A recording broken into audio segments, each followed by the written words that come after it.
안녕하세요. 황심소구조대입니다. 오늘 황심소구조대가 출동할 마음은 극한 현장에서도 용기와 공감을 장착하고 끔찍한 재난 상황에서 우리를 구해주시는 소방대원의 마음이랍니다. 우리 사회에선 슬픔과 고통을 드러내는 것을 꺼려해서였을까요? 소방대원분들의 용맹과 위협에 대해서는 많이 칭송해 왔지만 그분들이 경험하시는 혹독한 외상 후 스트레스 장애에 대해서는 그동안 충분한 관심을 가지고 돌봐드리지는 못했던 것 같아요. 전체 소방관 직업군의 정신적 트라우마 문제이면서도 이 세상 오직 단 하나뿐인 소방대원님 개인의 문제이기도 하고 사실 그 또한 매우 특별하고 주관적인 마음의 문제이기에 직접 믿음을 탐색해보고 희망과 치유의 씨앗을 심어드리려 합니다. 아픈 마음, 불안한 마음, 혼란스러운 마음, 얄궂은 마음 누구나 자신의 마음을 솔직하게 표현하고 확인해 볼 수 있는 투명하고 선명한 세상을 꿈꾸며 황심소구조대 방문해주신 소방대원의 마음 탐험을 시작해보겠습니다.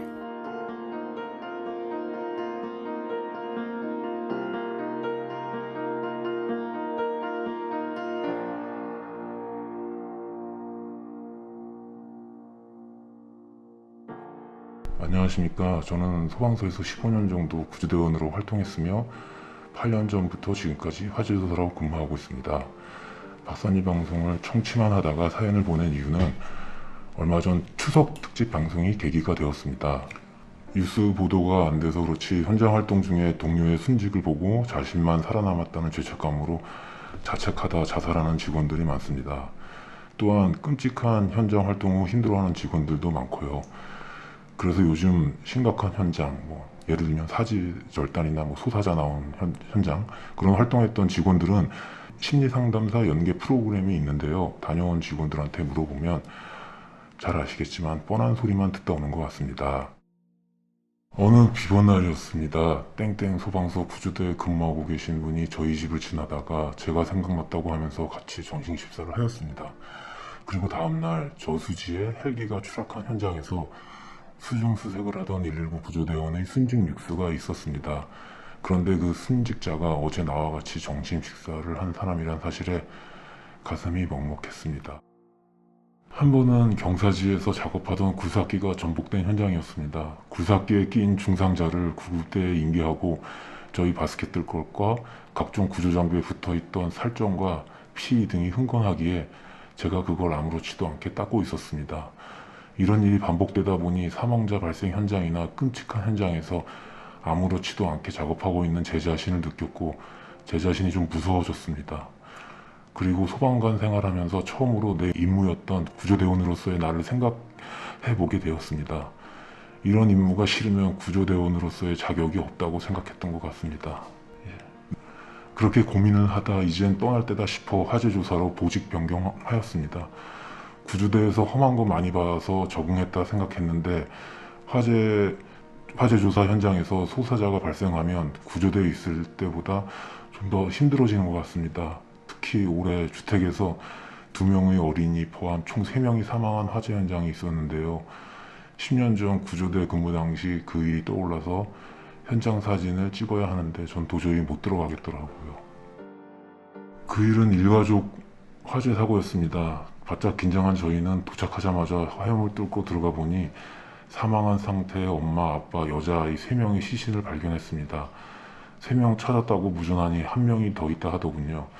그래서 공기호흡기의 공기를 아껴 마시며 나머지 1명을 수색했습니다. 그렇게 열심히 수색하다가 제가 옷장문을 열었는데 옷장 안에 나머지 아이 1명이 사망한 채로 있었습니다. 그 순간이 아직도 어제 일처럼 기억납니다.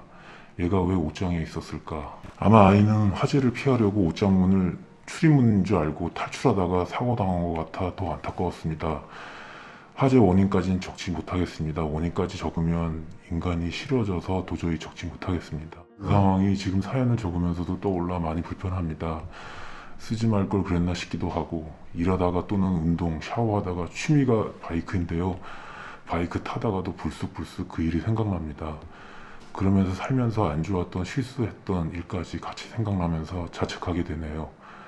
지금까지 그럴 때마다 어떻게 했냐면 혼자서 욕을 했습니다. 샤워하다가 운동하다가 바이크로 라이딩을 하다가 욕을 했습니다. 나한테는 한 건 아닌 것 같고 그냥 욕지거리를 했습니다. 혼자서 욕을 하니 가끔 미친놈 저를 보는 시선이 느껴지기도 합니다. 그때 그 아이들, 올해 사망한 형제들한테 제대로 인사하고 싶었는데 제사라도 지내줘야 하는 건지 아닌가 싶기도 하고.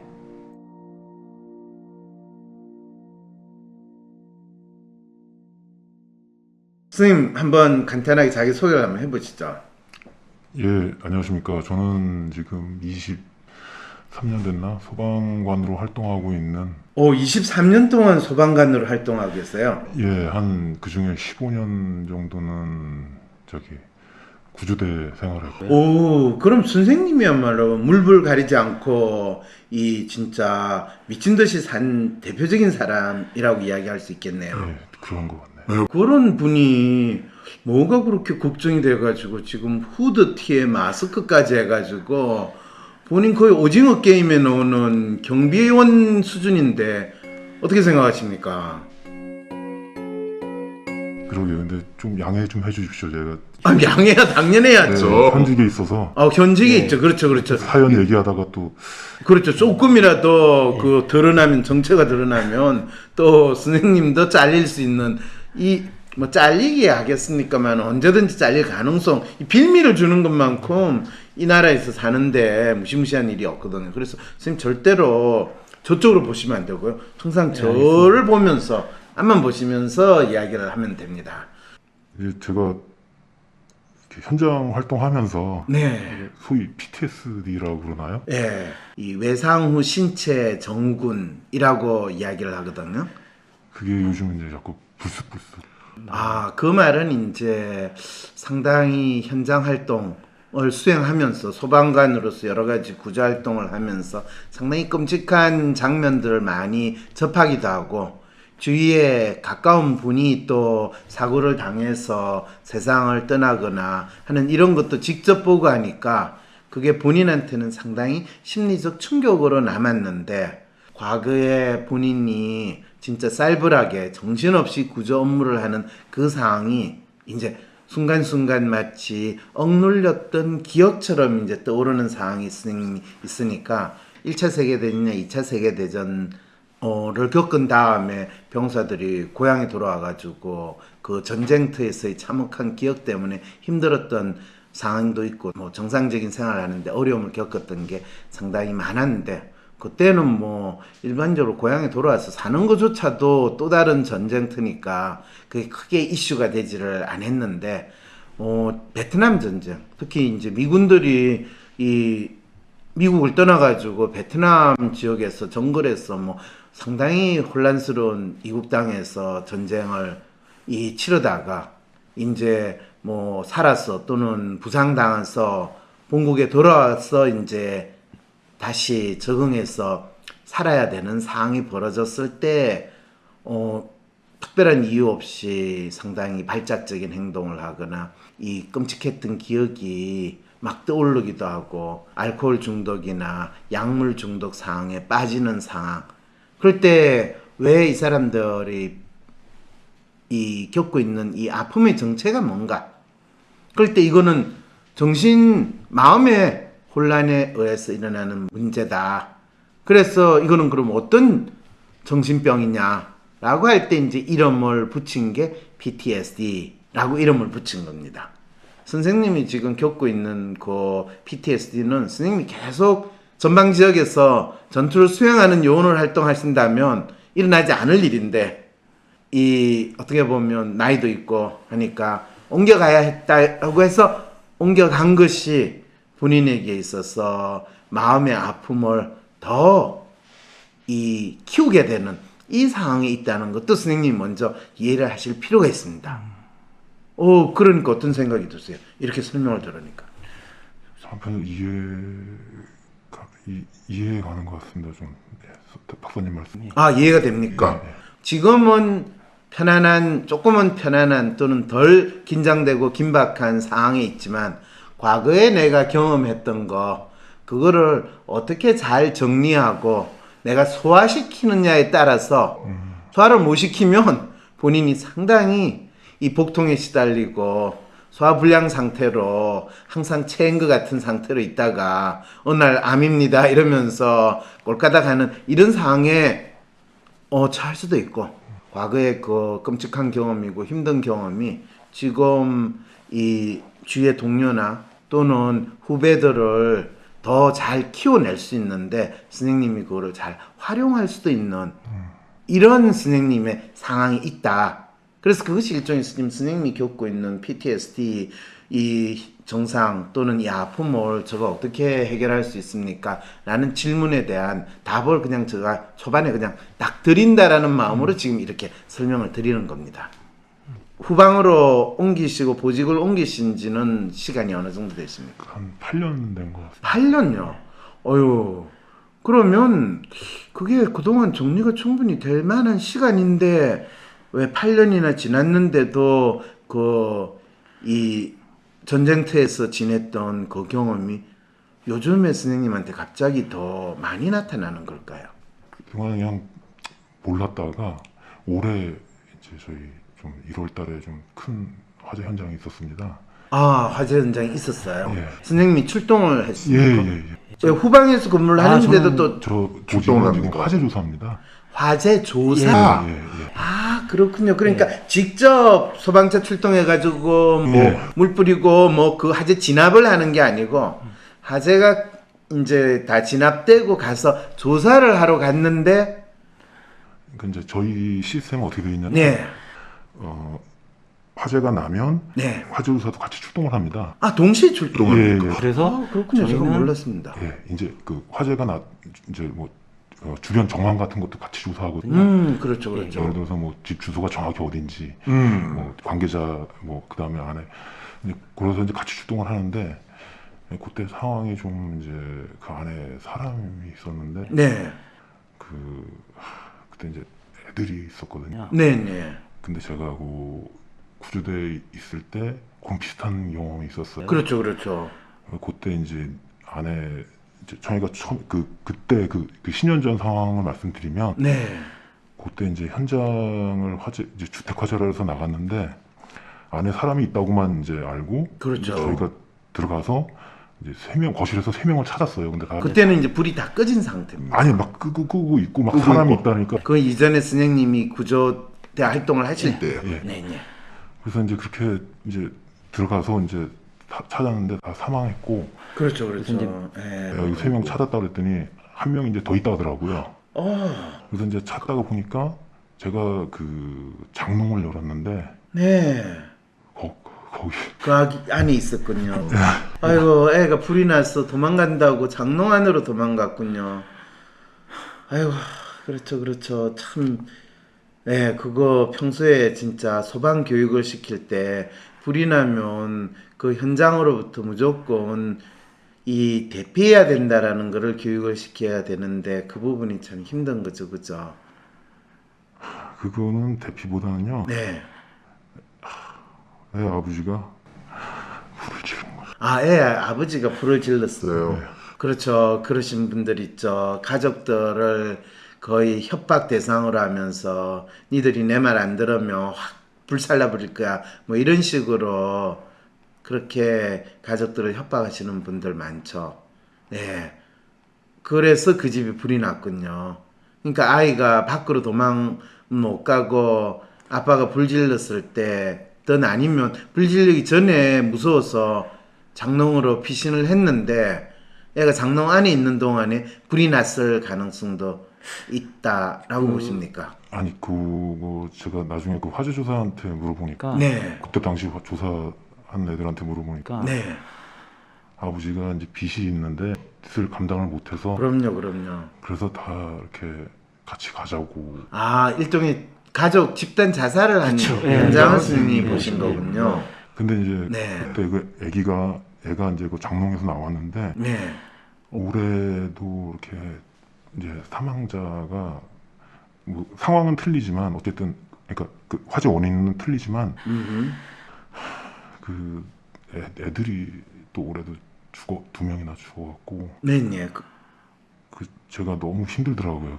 자, 선생님이 이전에 선생님이 상당히 나름대로 쇼크를 먹었던 놀랬던 그 화재 현장의 사건과 이번에 화재 조사를 나갔던 그 화재 현장의 사건이 상당히 비슷해서 선생님이 상당히 지금 쇼크를 과거에 가졌던 그 쇼크 이상으로 이제 힘들게 느끼셨다는 말씀이시죠.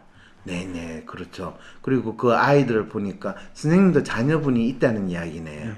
예, 그 자녀분 생각도 나니까 더, 선생님이 이전에 그러면 이 구조 활동을 할 때는 그때는 아이들이 아직 생기기 전이었습니까? 예, 조금 저기 생기기 전이었고 이제 아주 어렸고. 예, 그 10년 전 당시 이제 아기 안 생겨 첫째만 생기고.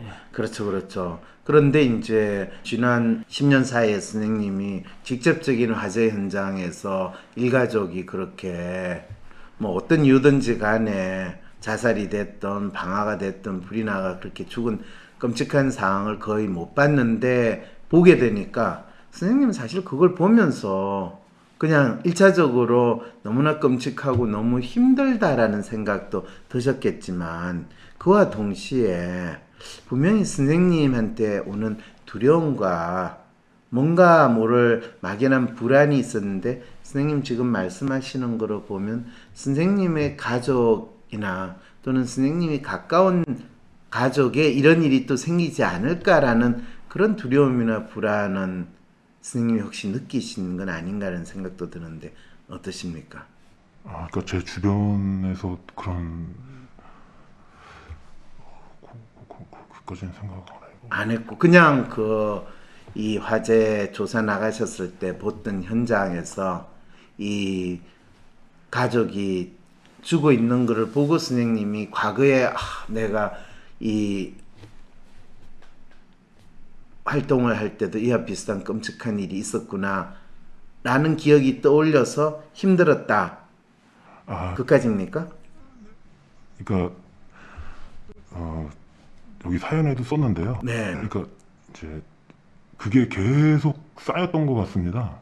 계속 쌓였다라는 건 무슨 그러니까 말이죠?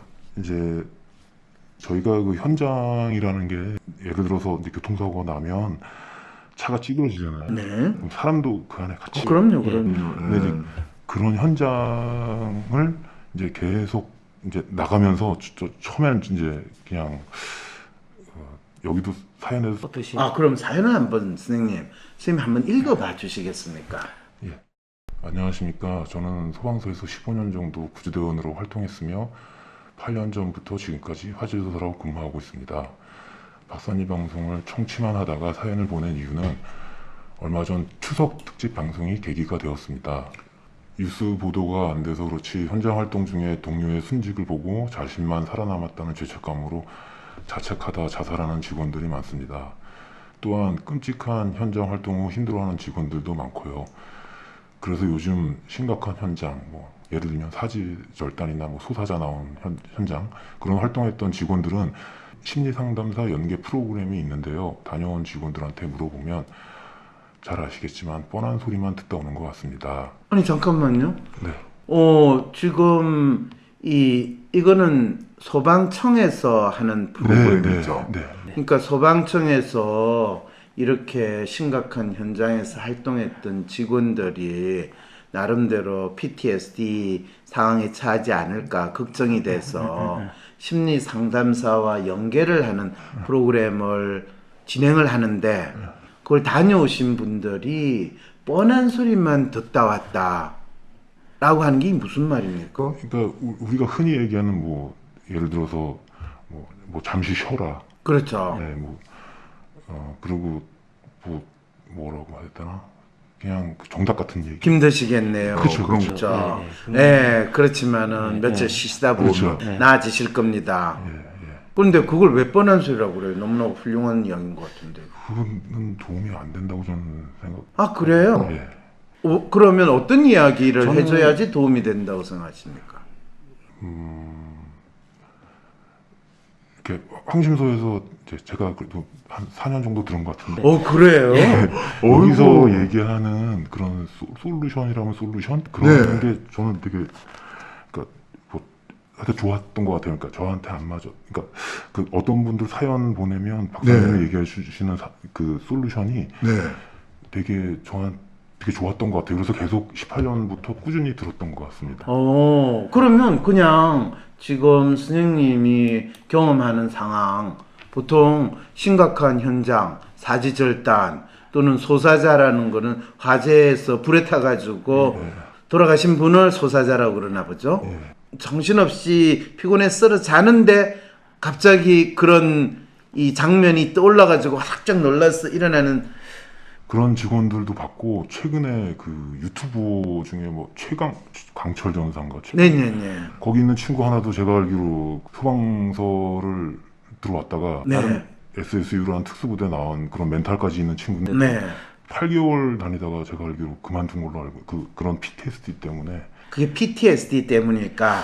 그것까지 하여튼 그 친구 말은 어쨌든 그렇습니다. 아. 자기가 소방학교도 1등으로 졸업했고 오. 네, 근데 그 자꾸 그분이 유튜브에서 저도 잠깐 봤는데 그런 말을 하시더라고요. 그분이 그런 현장을 보고 나서 자기가 소방차를 운전하는데 그게 생각이 나서 그렇죠. 운전을 못하고 중간에 그냥 그래서 그분이 8개월 근무하다가 그만두셨다고 제가 들으셨죠. 네. 소방학교 1등으로 둔 그렇게 강한 신체와 정신력이 있을 거라고 하는 그 친구가 들어와가지고 몇 번 이런 끔찍한 상황을 경험하고 도저히 못하겠다 해서 8개월 만에 그만뒀다면 그거는 어떤 이유 때문일까? 혹시 한번 상상은 되십니까?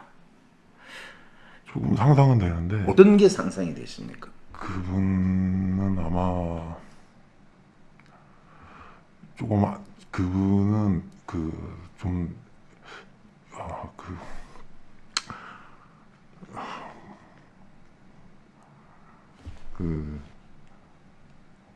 뭐라고 해야 되나? 하여튼 많이 힘들었을 것 같습니다. 네, 그분이 많이 힘든 게 사실은 왜 많이 힘들었냐라는 걸 선생님의 지금 이 마음을 나타내는 WPI 프로파일로 대비를 시켜가지고 표현을 하자면요. 선생님의 경우에는 자기에게 주어진 과제를 충실하게 내가 잘 수행을 한다라는 것에 상당히 자부심을 느끼고 그걸 잘할 때 뭐 아무리 힘들더라도 나는 뿌듯함을 느끼거든요. 그런데 그러면 너는 대체 뭐 때문에 그렇게 네 일을 잘하려고 하느냐라고 질문을 했을 때 뭐 다른 사람들은 내가 일을 잘하면 돈을 많이 벌고 월급도 따박따박 나오기 때문이다라고 이야기도 할 수 있겠지만 선생님은 사실은 내가 내 일을 잘 수행을 하면 주위에 있는 사람이 나를 인정하고 너는 진짜 영락없는 진정한 소방인의 자세로서 너 역할을 잘하는구나. 와 대단하다. 이런 이야기를 할 때 선생님은 본인이 하는 일에 있어서 훨씬 더 어떤 어려움이 있더라도 그걸 잘 수행해 나가고 또 누구보다 잘하실 수 있는 분이시거든요.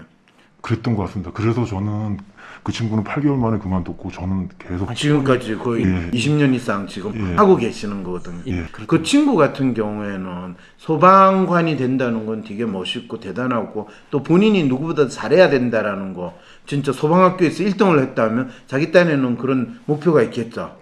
그런데 정작 소방관이 됐을 때 본인이 거기서 잘한다라는 거를 이 친구는 뭐로 가지고 자기 스스로 판단을 했을까요? 그 현장에서 일을 할 때 자기가 뭐로 잘한다라는 걸 인정받을지 혹시 한번 상상을 해보셨을까요? 그 친구는 모르겠지만 저를 예를 들면 저는 그러니까 나한테 주어진 임무니까 그렇죠. 임무는 무겁게 그렇죠. 그런 마음으로 그 현장을 나가서 그 현장이 어떻게 됐든 일단 뭐 참혹한 현장이든 아니든 일단 내가 해야 된다. 네. 그리고 또 우리 후배들도 있으니까 쟤네들한테 내가 저또 찌질하게 보이면 안 그렇죠. 된다. 예. 그렇죠, 그렇죠. 그런 마음으로 그렇죠, 그렇죠. 저는 선생님이 지금 딱 보면 2019년에 WPI 프로파일이나 2021년 WPI 프로파일이나 선생님에게 가장 뚜렷한 건 에이전트예요. 그러니까 자기한테 주어진 과제나 임무를 내가 잘 수행했다라는 거는 본인이 기본적으로 살아가는데 중요한 그거거든요. 그런데 그 임무를 너는 그 임무를 좋아서 수행하느냐 라는 거, 제가 그걸 하면서 제가 충분히 이걸 잘한다라는 거를 인정받는 것도 있지만, 선생님은 내 주위에 있는 사람, 그게 후배가 됐든 동료가 됐든 심지어는 상사가 됐든 그 사람에게 내가 얼마나 인정을 받느냐, 또 그 사람들한테 내가 얼마나 멋진 사람으로, 찌질하지 않는 사람으로, 또 그 사람들이 요구하는 걸 내가 얼마나 잘 맞춰주는가. 그게 지금 2021년보다는 벌써 한 3년 전, 4년 전에는 선생님이 그게 더 높아요. 그렇다고 해서 본인이 하는 뭐 업무를 태만히 한다든지 그런 건 아니고, 내 업무에만 초점을 둬가지고 그걸 잘하겠다라는 생각은 이전보다 더 뚜렷해요. 이거는 이제 어떤 것 정도로 제가 이제 추론을 해보게 되냐 하면, 선생님이 구조대원으로 활동하는 거하고 화재 조사로 활동하는 걸 생각했을 때, 이 화재 조사 활동하는 것 자체가 옛날에 구조대원으로 활동하는 거에 비해서 뭐 노동 강도가 훨씬 떨어지는 거는 사실이죠, 그죠? 그런데 노동 강도가 떨어지기 때문에 본인이 소방대원으로서 어떤 자부심이나 또 그 일을 한다는 데 대한 만족감이라는 걸 측면을 본다면, 이전에 구조대원으로 활동할 때 더 있었을까요? 지금 화재 조사를 하는 사람으로 있을 때 더 있었을까요? 구조대가 더 만족감은 그죠? 네. 화재 조사는 뭐 그것도 이 하는 일이긴 하지만은 본인이 거기에 대해서 자부심이나 스스로 만족감을 느끼는 부분은 상대적으로 상당히 떨어지는 상황이 있다는 거죠. 그리고 그때쯤이면 선생님이 이제 자녀들도 훨씬 더 다 생기고 가족이 이제 안정한 상황이 되니까 아마 부인도 이제 그 화재 현장에 막 구조대원으로 나가는 그런 위험한 상황보다는 화재 조사는 그래도 덜 위험하다고 생각하니까 또 조금은 다행으로 생각하는 부분도 있으실 거고, 그거조차도 이제 선생님한테 내가 지금 이 일을 언제까지 할 것인가, 앞으로 내가 하는 일에 있어서 어떤 이 변화가 있을 것인가, 이런 부분으로 생각을 하면 사실 선생님이 상당히 지금 깝깝한 상황에 있을 가능성이 있거든요. 얼마 전에 화재 조사를 나가서 본 그 참혹한 상황에서 참혹하다라는 것만으로 선생님의 마음이나 어떤 감정적인 변화를 설명할 수는 없어요. 그 장면이나 그 상황, 또 그 사건 화재 조사를 나가는 그 시점에 선생님이 여전히 뭐지? 이게 아닌데? 라고 하면서 선생님이 뭔가 찜찜하게 느끼거나 자기 자신에 대해서 가지는 여러 가지 뭔가가 상황이 분명히 있었을 것 같은데. 저 개인적인 그렇죠. 개인적인 측면에서요. 개인적인 측면에서 뭐 안 좋은 일 맞죠. 안 좋은 일이 많았다고요? 그러니까 그렇게 많은 건 아닌데요. 어떤 안 좋은 일이 선생님 지금 바로 떠오릅니까? 그 시점에서. 제가 한 4년, 5년 전에 네. 금융사고가 좀 있었어요. 네, 그래서 이제 금융사고라 하면 주식 투자가 날렸다는 뭐 그런, 이야기군요. 네. 네. 그게 울고 싶습니다. 제가 그거는 진짜. 이게 뭐 네, 그랬어요. 다행히도 집사람이 이게 많이 잘 이해해주고 예. 수용을 했군요. 예. 자, 지금 박사님 얘기 계시니까 선생님이요 지금 쭉 이야기한 거를 가지고 제가 나름대로 추론을 하면 선생님이 어떤 것까지 연상이 되는 그 짧은 순간에 됐냐 하면, 일가족이 그렇게 화재로 뭐 가족 집단 자살 같은 상황이나 또 그렇지 않고 뭐 다른 이유로 있지는 모르겠지만 이전에도 그런 비슷한 걸 경험했을 때는 되게 가장이 큰 빚을 졌거나 할 때 우리 그냥 같이 죽자라고 하는 이런 상황에서 집에 가스 펴놓고 불질러 버려가지고 일가족이 몰살하는 그런 사건인데 선생님이 몇 년 전에 그와 비슷한 약간의 비슷할 수 있는 부분을 경험을 했는데 그때 부인이 잘 이해 안 해주고 이 인간아 네가 무슨 돈을 벌겠다고 하면서 잔소리하고 선생님을 계속 그러면 선생님 참다가 한 1, 2년 참다가 못 참으면 그래 그냥 우리 죽고 말자 이런 식으로 발작적인 행동도 뭐 누구나 일어날 수도 있는 거잖아요. 그죠? 왜 그런 거? 예, 저기 누구나 일어날 수 있는데 선생님이 갑자기 그걸 보는 순간 본인이 잊고 있었던 그 장면이나 그것도 한꺼번에 연상이 되니까 오 마이 갓 이런 느낌이 선생님 마음속을 의식하든 무의식적으로 스쳐갈 수도 있다라고 제가 이야기를 하면 느낌이 오십니까? 아, 예, 오는데 그러니까 제가 이렇게 사연까지 보낸 거는 네. 이제 그 부정은 안 하겠는데 네. 그러니까 이게 전에는 이런 걸 그런 현장을 봐도 그냥 뭐 이렇게 했는데 화재 조사 오기 전에 이제 후배가 제가 이제 어떤 현장에서 이렇게 이제 저희 쓰는 도구들 네. 이제 피가 이제 아주 흥건해 그렇죠, 그렇죠. 그거를 제가 이제 이렇게 닦고 정비하고 있는데 네. 후배가 하나가 옆에 오다가 이렇게 네. 피하더라고요. 그렇죠, 그렇죠. 그러다가 제가 왜 저러지? 그래서 아 이런 것 때문에 그런가 보다 하고 또 요즘 정말 이런 것 때문이라는 건 그러니까 뭐죠? 그 살점이나 피를 네. 제가 아무렇지도 않게 그렇죠, 그렇죠. 정비하는 걸 그게 보고 언제적 이야기예요? 그게 이제 화재 조사 오기 전에 한 이제 그건 10년 전쯤 10년, 이야기죠. 예. 그렇죠, 그렇죠. 그러다가 이제 자꾸 언젠가부터 이 현장을 나가면 자살 관련 출동이 엄청 많습니다. 그렇죠, 그렇죠. 근데 그걸 또 제가 그냥 아무렇지도 않게 그렇죠. 그래서 어느 날 이렇게 사무실 들어와서 그냥 멍 때리고 있는데 제가 마치 그 백정이라고 해야 되나? 네, 예.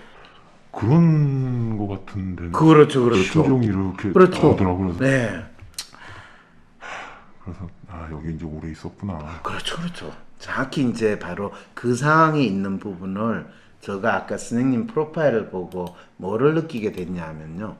선생님이 지금까지 자기에게 주어진 일을 쉽게 말해서 명령에 따라서 내가 쭉 해왔는데 그것이 현장 구조대원으로 일할 때 물불 안 가리고 정신없이 했고 또 그게 이제 시간이 지나서 화재 조사로 옮겨가가지고 또 거의 8년 있으면 10년 한 거나 마찬가지거든요. 이쯤 되면 내가 언제까지 이걸 해야 되냐, 이 일을 한다는 게 대체 내한테 무슨 의미가 있느냐라는 문제를 선생님이 가지게 됩니다. 요즘 많이 그 생각을 그럼요. 그렇기 때문에 그거를 선생님이 자기 나름대로 자기가 하고 있는 일의 의미에 대해서 이유에 대해서 과거에 하나하나씩 정리를 해가지고 왔다면 지금 이 상황에서 선생님이 어차피 조직에서 본인이 근무한 연수에 따라서 역할도 바뀌고 또 위치도 바뀌는 그런 상황인데 그것이 어떤 방식으로 바뀌어가는가를 알게 되면 본인이 자기 하는 일에 있어서 덜 이 회의적이 되고 혼란을 느끼게 되거든요. 그런데 그런 거 없이 그냥 단순히 10년 전에 했던 일이나 20년 전에 했던 일이나 지금 하는 일이나 거의 똑같은 상황에서 내가 있다고 생각한다면 과거에 자기가 했던 일 중에서 충격적인 거는 마치 자기를 찔러대는 비수처럼 순간순간 일어나면서 내가 뭐하지? 내가 왜 이렇게 이 짓을 하고 지내지? 이런 상황에 선생님이 처하게 된다는 거죠. 위험천만한 상황에서 사람을 구조하는 임무를 충실히 수행하며 인정받는 소방관으로 살아오신 오늘의 내담자. 주어진 임무에 충실한 구조대원으로 살아왔을 뿐. 이 일에 대한 자신만의 이유나 앞으로는 이 일을 어떤 방식으로 해나갈 것인지에 대한 자신만의 그림을 그리지 못했기에 내가 이 일을 왜 하는지 모르겠다는 회의감과 혼란을 느끼고 있는 거라고 말씀하시는 황 박사님. 여러분은 어떻게 생각하시나요?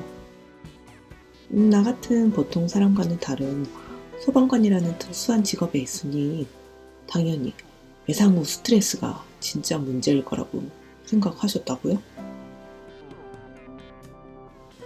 내담자의 혼란스러운 마음, 자책하는 마음이 왜 일어났는지 단순히 PTSD 같은 병명 붙이기 놀이로 끝나는 소방청의 심리상담 프로그램과는 차원이 다른 오늘의 주인공인 내담자 자신도 알지 못하는 내담자의 진짜 마음 읽기가 이어집니다. 어느 비번 날이었습니다. 땡땡 소방서 구조대에 근무하고 계신 분이 저희 집을 지나다가 제가 생각났다고 하면서 같이 점심 식사를 하였습니다. 그리고 다음날 저수지에 헬기가 추락한 현장에서 수중수색을 하던 119 구조대원의 순직 믹스가 있었습니다. 그런데 그 순직자가 어제 나와 같이 점심 식사를 한 사람이란 사실에 가슴이 먹먹했습니다. 네. 지금 이게 언제 일어난 일입니까? 이게 왜 그때가 몇 년 전이지? 뭐 대략적으로 7, 8년 7, 8년 전. 예. 그러니까 선생님이 구조대원에서 막 이 넘어가- 화재 조사를 넘어왔고 예. 아마 그때였던 것 같습니다. 그렇죠.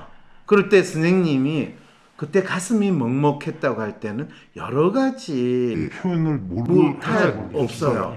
왜냐하면 내가 그러면 구조대원으로 계속 있었으면 내가 죽을 수 있겠구나. 그래서 저때 제가 유언장을 아, 그럼요. 그럼요.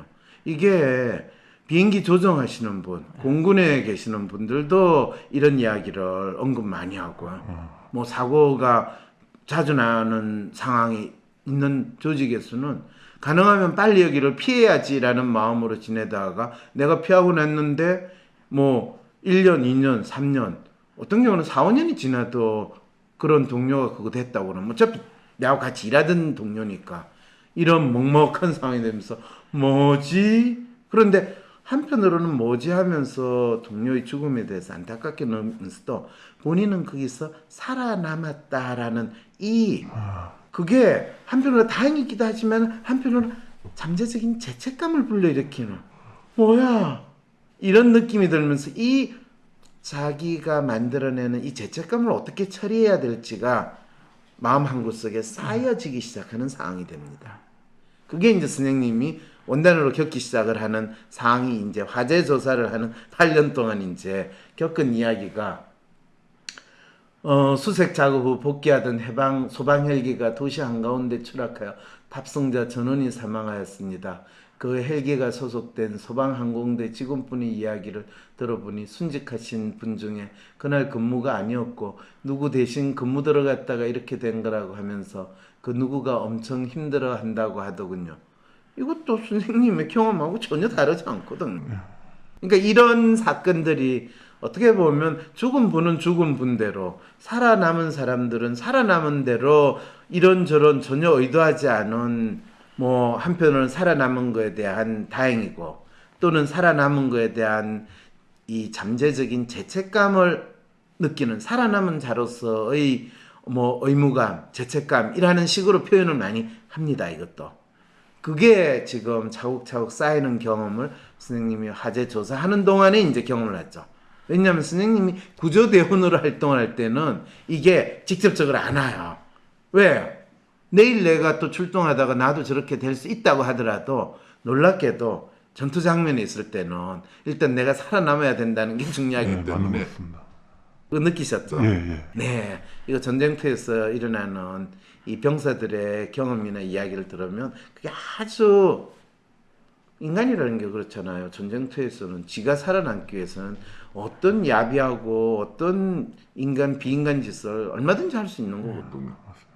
근데 뭐 전쟁터에 비유를 해서 그렇긴 하지만 실제로 많은 사람들이 내가 생활하는 게 전쟁터라고 생각할 때는 그런 게 너무나 자연스럽게 일어나거든. 근데 뭐 지금 소방 구조대원으로 활동하시는 분은 말 그대로 전쟁터니까요. 그런데 그서 뭐 사고든 어쨌든 문제로 돌아가시는 분들이 생기는 거는 내 잘못은 아니지만은 그런데 구조대원으로 있을 때는 그 내 잘못은 아니지만 이런 생각까지 또 없어요. 내가 살아남았다는 안도감이 일단 모든 거를 지배하기 때문에. 근데 선생님처럼 이제 그 전방에서 있다가 마치 후방으로 옮겨간 상황이 있으면 그거를 이제 동시에 경험하게 되는 상황이다. 이걸 이제 제가 선생님한테 설명을 드렸고, 선생님도 이제 이 부분에서 충분히 공감을 하신 거죠. 네, 네. 그런데 안타깝게도 소방청에서 해주는 이 심리 상담이라는 것 자체가 뭐 당장 그분들이 뭐 끔찍한 구조 현장에 출동해가지고 그 경험을 했기 때문에 심리 상담사 연계 프로그램을 해준다라는 거는 그건 사실 그냥 어디 한 대 얻어맞아가지고 멍들었는데 거기에 진짜 안티프라민 발라주는 맨소레단 발라주는 그거를 하고 있다라는 거를 지금 표현하시는 네, 네. 상황이라는 거. 그 말씀이시죠? 가려야 될 것 같습니다. 네? 그래서 제가 좀 가려야 될 것 같습니다, 얼굴을. 근데 뭐 그거는 당연한 거죠, 뭐. 그리고 그거를 또 없으면 사실 이게 참 재밌는 게 이거는 이 소방청뿐만 아니라 뭐 해양경찰청이라든지 이런 현장 그리고 위험한 상황에서 작업하는 공무원들이 진짜 그분들이 겪는 PTSD 현상이 뭔가 그리고 진짜 겪는 문제가 뭔가 그거는 이 군에서도 마찬가지.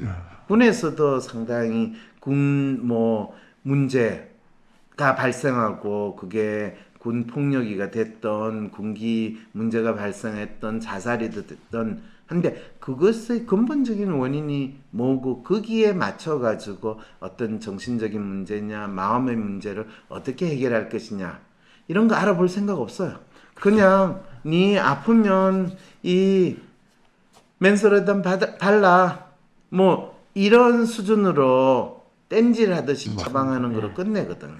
저 오기 전에 경찰 그 아는 분한테 물어보니까 거기도 이렇게 이렇게 평소 이렇게 좀 심리 치료 뭐 이런 거 할 사람 모아서 뭐 제주도에 뭐 연수원 있다고 그러게요. 네, 근로에서 모아서 글로 뭐 보내준다고 네. 이렇게 하더라고요. 그 마치 보이스카우트 캠프 그쵸. 하듯이 예. 그래서 경찰도 그렇고 군대도 그렇고 그래서 전군의 보이스카우트 캠프 하는 작업을 마치 이 정신 건강을 이 돌봐주는 군대 이렇게 만드는 게 지금 이 나라가 에서 일어나고 있는데 뭐 그거는 뭐 어떡하겠어요.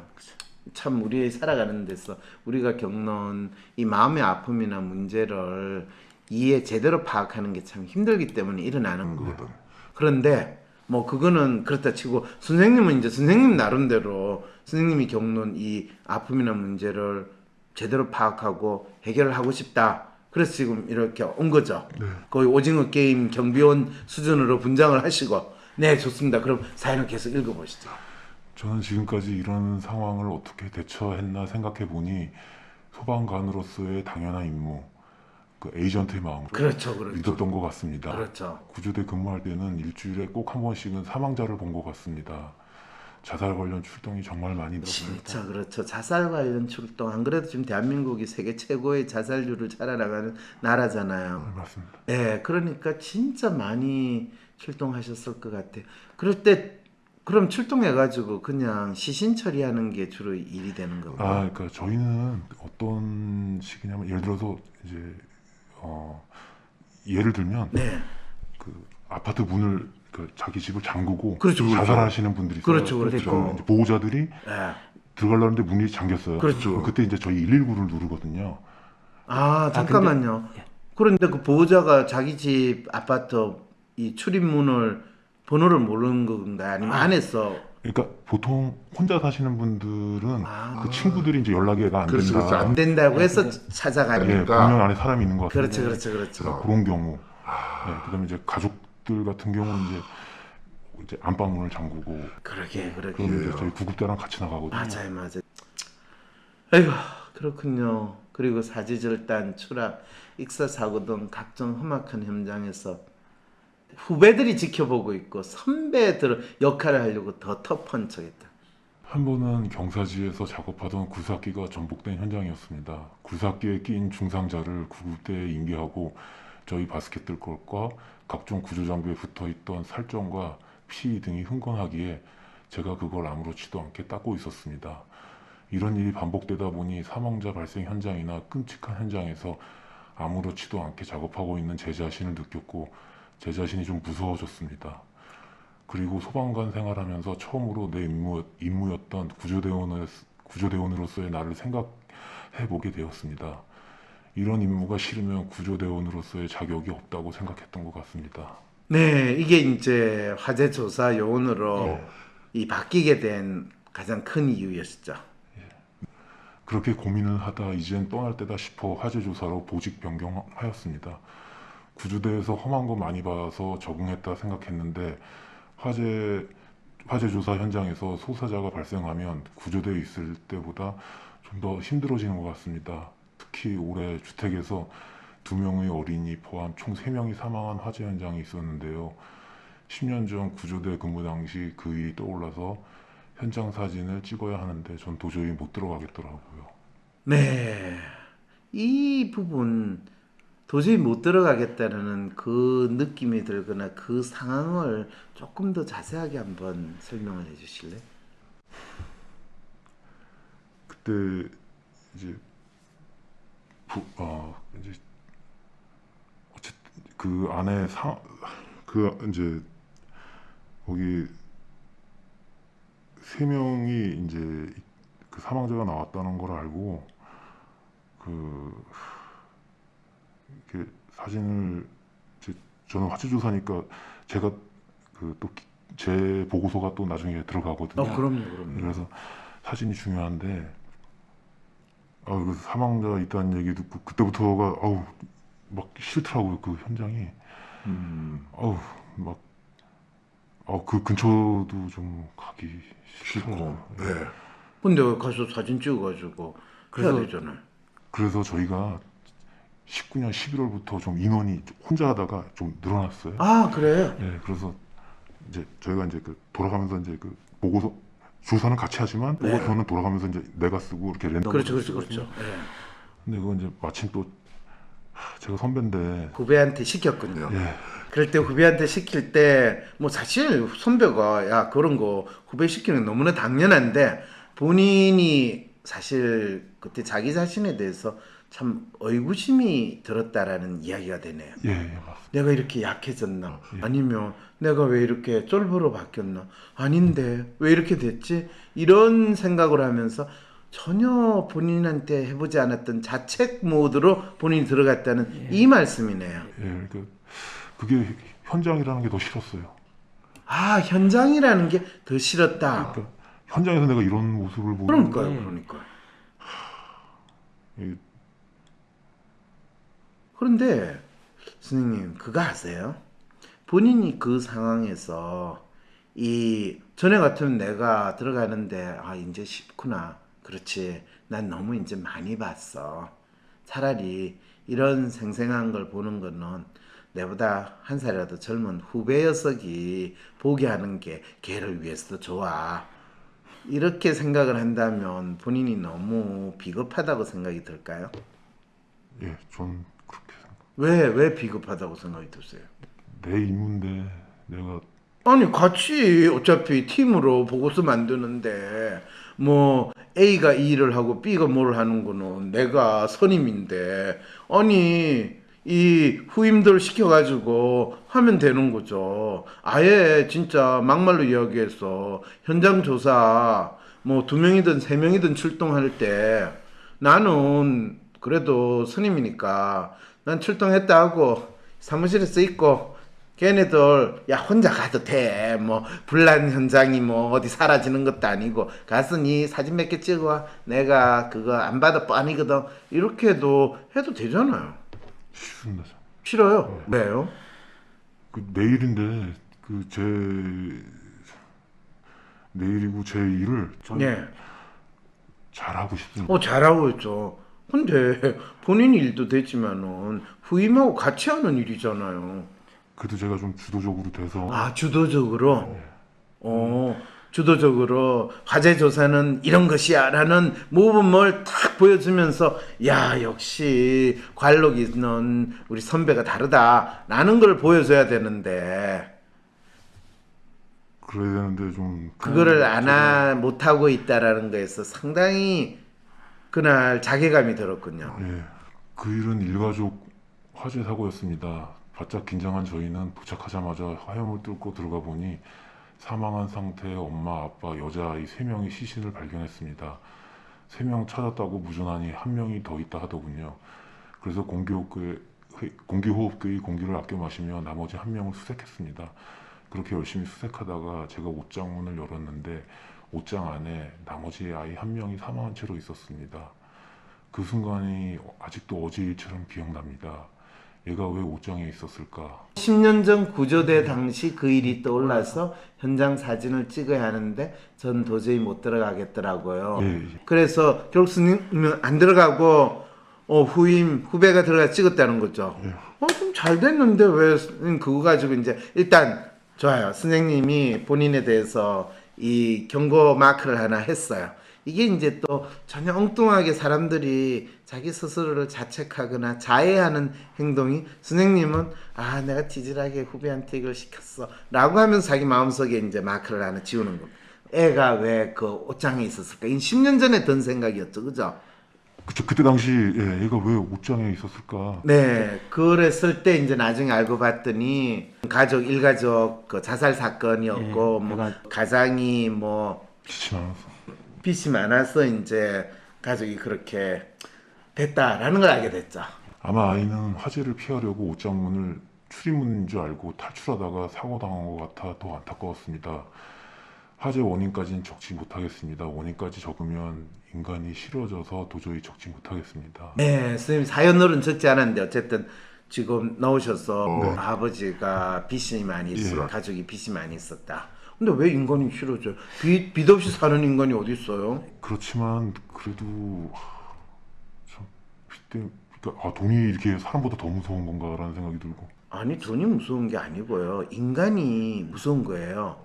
온갖 핑계를 대고 가족 집단 자살하는 상황을 만들면서 그걸 돈 때문이라고 생각하는 인간이 더 가정스러운 거죠. 아, 그래서 그때는 선생님이 그 본인의 경험에 대해서 정확히 파악을 못했다.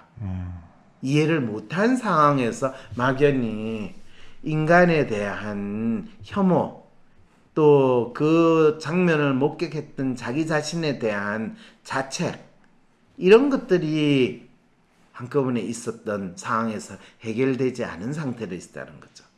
그 끔찍한 화재 현장에 출동했던 구조대원들이 그 사건을 구조하고 나서 그 사람들한테 심리 상담이라고 해가지고 상담을 시켜준다고 힘내세요. 뭐 또 좀 쉬세요. 이렇게 하는 거는 정작 그 구조 현장에서 화재 현장에서 그 구조 요원들이 어떤 경험을 하고 본인들이 거기에서 어떤 충격을 받고 또 그것이 시간이 지나면서 어떤 일이 일어나는지에 대해서 제대로 이해를 하지 못한 상황에서 바카스 한 병 마시기만 하면 오늘의 피로가 풀리고 내일 다시 나는 또 열심히 일할 수 있다. 이런 무지한 이 전문가 코스프레 하는 사람들이 만든 심리상담 프로그램이라는 거. 지금 그 이야기를 혹시 하시러 온 건 아니시죠? 그 이야기도 하고 싶습니다. 아, 그래요? 갔다 온 친구들 얘기 들어보면 좀 그런 느낌 많이 받았어요. 그렇죠. 선생님이 지금 저한테 이야기하는 이런 정도의 대화가 전혀 없었다는 거예요? 예. 근데 그렇죠. 뭐 어차피 싸구려 식당에 가면 이 질 나쁜 이 음식을 먹게 되는 거 마찬가지로 소방청에서 해주는 거 그런 거 있잖아요. 어느 학교에 그 과학 이 실습 교재들이 쫙 있는데 이 장학사가 와가지고 과학실을 쫙 이 구경하는 상황이 됐어요. 그랬더니 우리 학교에는 이런 지구본이 있습니다. 이래가지고 지구본을 이제 보여주고 있는데 장학사가 그 교장선생한테 아니 그런데 교장선생 지구본이 똑바로 안 있고 이렇게 비스듬하게 있어요. 그랬더니 에이 장학사님 교구 납품하는 업자들 수준이 다 그렇지 않습니까? 딱 만들 기술력이 안 돼가지고 이렇게 비스듬한 지급은 이거 1960년대에 유행하는 조크였는데 우리 교육에 대해서 조크였거든요. 그러니까 지금 제가 조크를 했는데 전혀 안 웃으시니까 웃었습니다. 웃었어요 속으로. 그러니까 소방청에서 제공하는 심리 상담 프로그램이 그 정도 수준밖에 안 된다라는 그걸 뭐 어떡하겠습니까? 요즘 제가 볼 때는 대한민국 소방 이 파이어 엔진은 미국 웬만한 소방서보다 더 장비 좋다 해서 저 지게 감탄을 했거든요. 그렇죠. 장비 많이 좋아졌어요. 네, 장비는 좋아졌는데 정작 그 일을 하는 사람에 대한 이해는 바닥이라는 거죠. 이게 대한민국 군대가 좋은 장비, 뭐 장갑차, 탱크, 뭐 전투기, 함정 이런 거는 엄청난 돈을 가지고 이 사고하는 거는 만들고 하는 거는 엄청 잘하는데 그거를 운영하는 이 군인은 그냥 허들의 일꾼 그냥 공짜로 쓰는 이 틀에서 조금도 못 받고 똑같은 상황이 지금 있다라는 이야기 하시고 싶으시죠? 심리 상담에서만큼은 그런 것 같아요. 예, 소방 공무원이다 보니까 행정을 좀 이렇게 좀 쉽게 하는 것 같습니다. 야 심리 상담, 야 뭐야 이거 그냥 상담사 그냥 붙이면 되는 거 아니야? 그렇죠, 이렇게 그렇죠. 좀 그런 측면에서 본다면 사실 선생님 같이 이 현장에서 구조대원 경험을 한 10년 이상 하시고 또 심지어는 화재 조사 경험을 하시고 그래서 이 소방대원 경험을 한 20년 정도 한 사람을 적어도 한 4년 내지 5년 정도 집중적인 전문가 심리 특히 소방대원들을 위한 심리 상담을 하는 요원으로 뭐 경찰청에서 프로파일러 뭐 이런 걸 양성하듯이 이런 PTSD 전문 요원으로 양성을 하는 교육을 뭐 4, 5년을 딱 받으면 진짜 박사를 받는 그 정도 수준으로 교육을 딱 받은 다음에 선생님이 차라리 이 현장 구조 요원이나 이 파이어파이터로 이 활동하시는 소방대원들의 직업 진로 경로의 문제를 지금 선생님이 그대로 또 겪고 있는 상황이다라고도 이야기할 수 있겠네요. 그렇게 또 얘기가 되는 것 같습니다. 네, 그게 선생님이 지금 화재 조사를 하시면서 지금 선생님 말씀하시는 게 맞다 틀리다가 아니라 그 선생님의 죽음에 대한 마음을 저기 읽어본다면 선생님이 그렇게 표현하신 것 같아요. 그런 거. 그렇죠. 예, 그런 것 같습니다. 그러니까 선생님 사고로 죽은 그 뭐 죽은 몸이나 또 불에 타 죽은 것들은 다 억울하다. 그래서 더욱더 그거에 대해서 우리는 이 공감을 해줘야지 죽은 망자도 이 일을 하는 우리한테 조금이라도 고마움을 느끼지 않겠는가? 아니면 우리가 이 일을 그래도 더 잘한다고 할 수 있지 않겠는가? 혹시 이런 생각을 하시나요? 잘한다고까지 아니고 내 자신한테 그냥 떳떳할 수 있지 않겠는가? 조금 더 덜 미안. 그거는 선생님 마치 이런 심리하고 마찬가지입니다. 내가 부모로서 자식을 키우는데 애가 학교 공부도 제대로 안 하고 학교도 열심히 잘 안 다녀요. 그러면 애가 이 집에 오면 나는 걔를 세워놓고 네가 성적이 이만큼 나와서 되겠느냐, 니는 좀 얻어맞아가지고 아파봐야지 성적을 잘 받으려고 하겠다라고 생각을 해서 걔를 험신 두들겨 패는 거, 패면서도 내가 니를 때리는 이 마음이 얼마나 아픈지 아니? 다 니 공부 열심히 하라고 때리는 거야. 두들겨 패는 부모 마음하고 똑같다라는 거 설명을 하면 선생님 어떤 느낌이 드실까요? 오마이갓. 지금 선생님이 사고로 죽은 분의 그 죽음에 대해서 생각하시는 거는 자식 새끼 공부 열심히 하고 성적 잘 받으라고 두들겨 패는 그 부모의 마음하고 똑같습니다. 황심소 4년 동안 열심히 들었는데 무슨 뜻인지 알 것 같습니다. 아시겠죠? 예. 죽음은 자연사든 이 사고사든 죽음은 그냥 죽음인 거예요. 그런데 그거를 자연사는 다행이고 그 사람은 원한이 없을 것이고 사고사는 원한이 있을 거다라고 생각하는 것 자체가 죽음에 대한 마음을 전혀 현장 구조 요원이 가져야 되는 마음으로 안 가지고 엉뚱하게 그냥 일반인들이 가지는 마음으로, 일반인보다 더 보수적인 마음으로 죽음을 대했다라는 것을 제가 이제 느끼게 되는 거죠. 그때부터. 그 상황이 지금 사연을 적으면서도 떠올라 많이 불편합니다. 쓰지 말 걸 그랬나 싶기도 하고, 일하다가 또는 운동, 샤워하다가 취미가 바이크인데요. 바이크 타다가도 불쑥불쑥 그 일이 생각납니다. 그러면서 살면서 안 좋았던 실수했던 일까지 같이 생각나면서 자책하게 되네요. 지금까지 그럴 때마다 어떻게 했냐면 혼자서 욕을 했습니다. 그렇죠. 선생님이 혼자서 욕을 하는 행동은 심리적으로 어떤 의미가 있냐면요. 누군가에 대한 공격성을 표현하는 거예요. 근데 그 누군가라는 건 대상이 없고 이 세상에 대해서, 또 심지어는 그게 간접적으로는 자기 자신에 대해서 자책의 의미도 가지는 겁니다. 선생님의 행동은. 그럴 때 누군가가 아니 이 소방대원 그분이 왜 혼자서 욕을 하고 또 심리적으로 자책하는 심리입니까? 그 마음 읽어주세요 하면 제가 그러죠. 그분은요, 죽음에 대해서 이 아주 고전적이고 보통의 일반적인 사람의 상당히 한편으로는 그게 인간적이라고 생각하는 마음을 가지고 계시는데, 그거 스스로가 죽음을 접할 가능성이 별로 없고 죽음이라는 것이 엄청 본인한테는 두려운 사람들이 가지는 그 믿음을 스스로 가지고 있기 때문에 그렇습니다. 이렇게 제가 설명을 할 수 있는 거예요. 선생님의 마음을. 병원 의사들 이야기할 때 뭐라고 그러냐면 죽는 사람 많이 봐서 제가 죽음에 대해 덤덤해지는데 그래서 저 마음이 이상하게 바뀐 건가요? 이런 질문 제가 받거든요. 그럴 때 죽음에 대해서 덤덤하다고요? 제가 병원에서 환자들을 볼 때는 환자들의 죽음에 대해서 덤덤할 수밖에 없고 그래야지 제가 저 일을 하잖아요. 그 말은 뭔가요? 선생님은 환자들을 마치 본인 가족처럼 대했다는 이야기인가요? 아니면 그냥 이 소, 돼지, 동물처럼 대했다는 이야기인가요?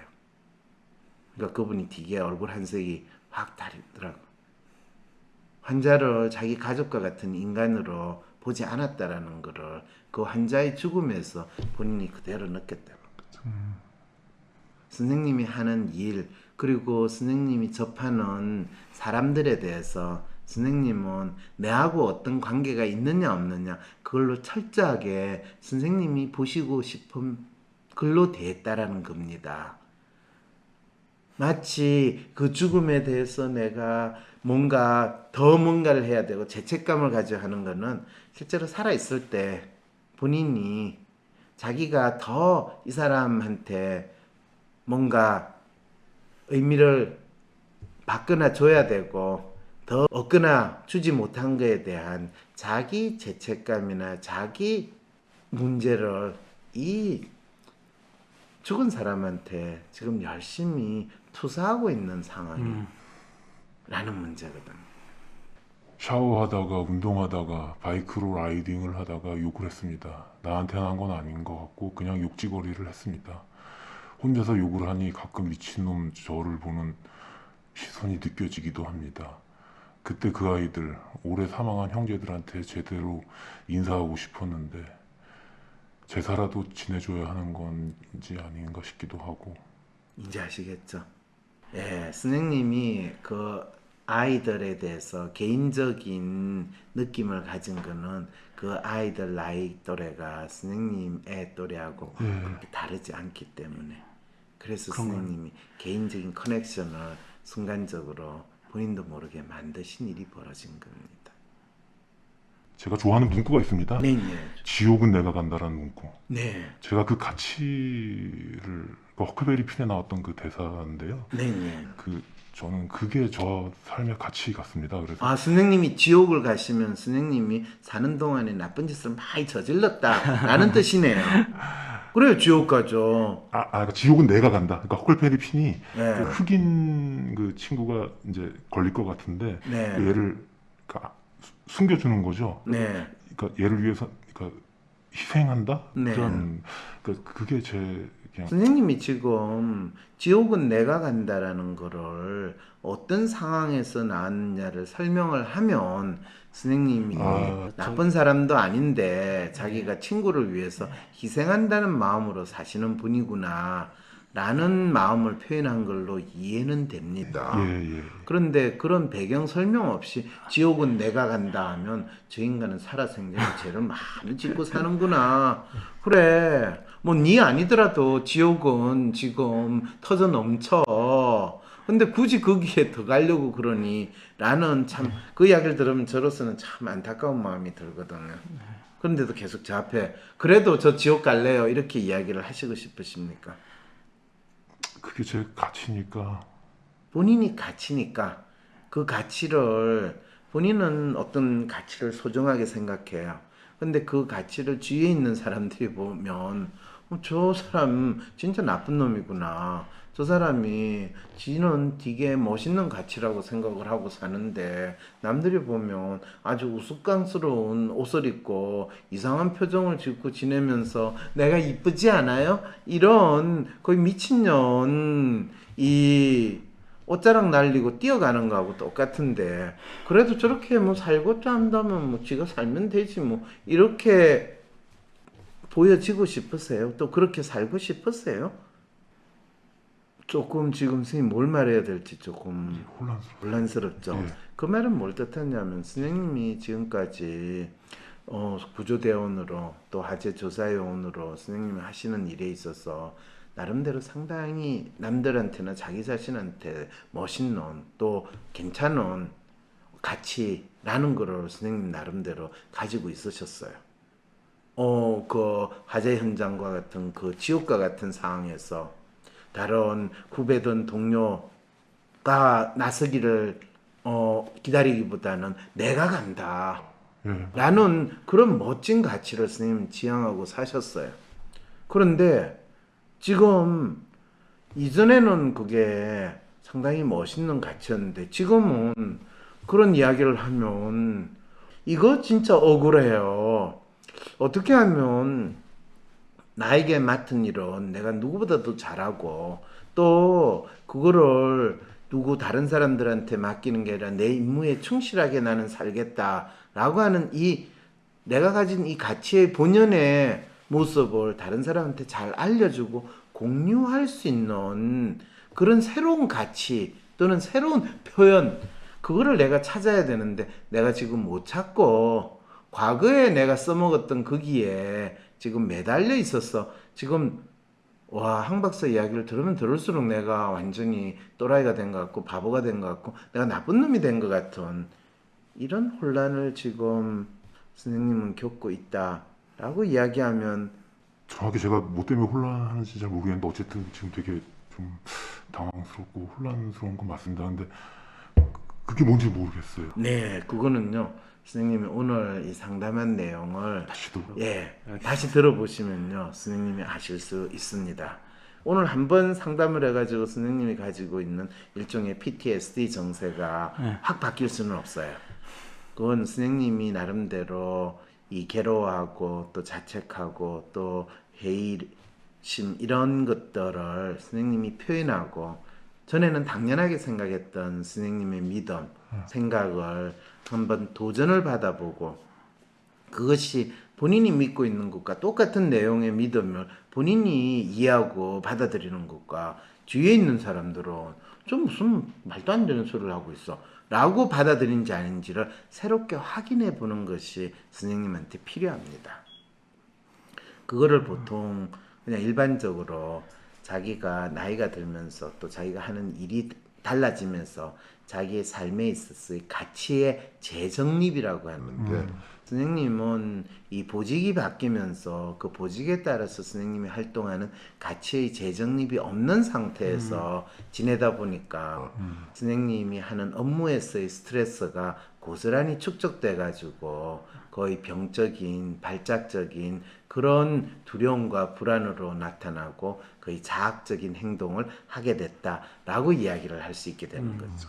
그래서 PTSD 문제에 대한 심리적인 해법은 항상 그 사람이 그 상황에서 처했을 때 자기가 어떤 임무와 역할을 수행하고 있고 그때 당연하게 생각됐던 행동과 또 믿음과 또 상황이 바뀌었을 때 자기가 처하게 되는 역할이나 행동은 무엇이고 또 바뀐 상황에서 당연하게 받아들여야 될 믿음이나 가치가 무엇인가에 대해서 구분해서 하나하나 정리해가지고 그 바뀌는 변화를 본인이 이해하고 받아들일 수 있게 될 때 PTSD라는 이 증상은 자연스럽게 없어지게 됩니다.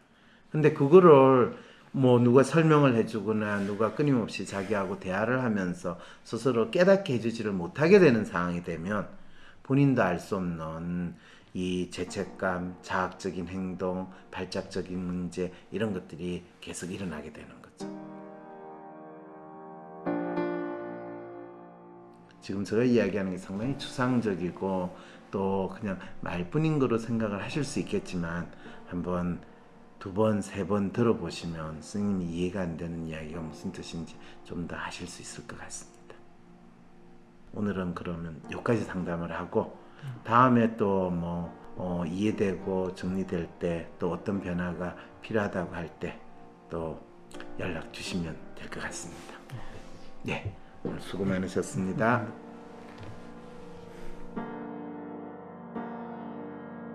주어진 임무에 충실하게 살아온 내담자. 하지만 자신의 경험을 자신만의 것으로 소화시키지 못했기에 자기 삶의 문제와 관계가 있느냐 없느냐라는 잣대를 가지고 타인의 죽음에 대해 철저하게 자신이 보고 싶은 대로 판단하고 있었다는 사실까지 말입니다. 이쯤 되니 PTSD라는 병명은 단순히 겉으로 보이는 증상을 표현한 단어일 뿐 내담자가 가진 진짜 문제, 즉 원인은 아니라는 것 이제 이해되셨죠? 하지만 제대로 된 심리상담, 심리교육을 통해 마음의 아픔을 스스로 깨닫고 그간의 오랜 업무 경험을 토대로 후배들의 마음의 아픔을 치료해주는 심리상담가로 자신의 미래를 그려갈 수 있다면 이제 더 이상 주어진 임무는 무겁게가 아닌 내 임무는 내가 만들어간다는 믿음으로 살 수 있을 듯 합니다. 지옥은 내가 간다가 아닌 나만의 미래를 향해 나아간다는 믿음으로 살아가시기를 바랍니다. 여러분은 현재 하고 있는 일을 왜, 어떤 마음으로 하고 계신가요? 이 질문을 던지면서 오늘의 황심소 인생상담 마무리하려 합니다.